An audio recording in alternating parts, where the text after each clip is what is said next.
right? And then you have to make sure that you're at 90 degrees, and then you go like that, right? Whichever direction they go. 90 degrees, 90 degrees. So in all cases, you get a perfect rectangle with all of them, so you can find the axes, right? And once you have that, then you have a choice of making an ellipse.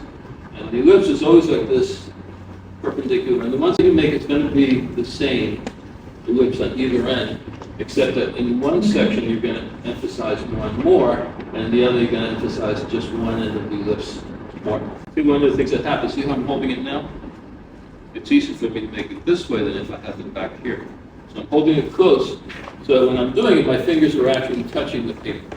And that helps me make a better ellipse. And then move through it. Vertical on both places. And then on that, even though it's now perspectival, right? So the vertical would be like a remnant of the XYZ of the matrix, right? And then relative to that, you're going to impose another a diagonal, right? Which together will give something that equates to 90 degrees, but it will have an offset because now it's at an angle, right? So what you're going to do is you're going to bring that across to the other side, right? The axes first, and you bring this over, you hit that, and you bring this one across, you hit this one, then you're going to use that, and a different color is good in order to then go into it. And here I'll just fill it in, right? To cut and maybe emphasize a little bit more of the edges if you need to, right?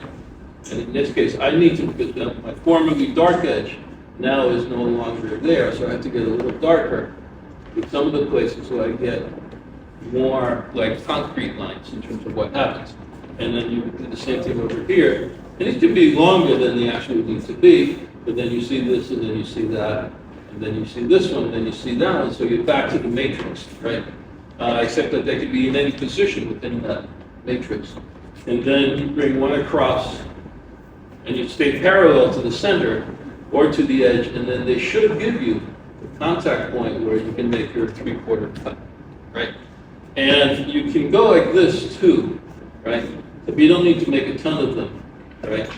And you can also go like this with just a couple of lines in order to give them a little bit of heft, right?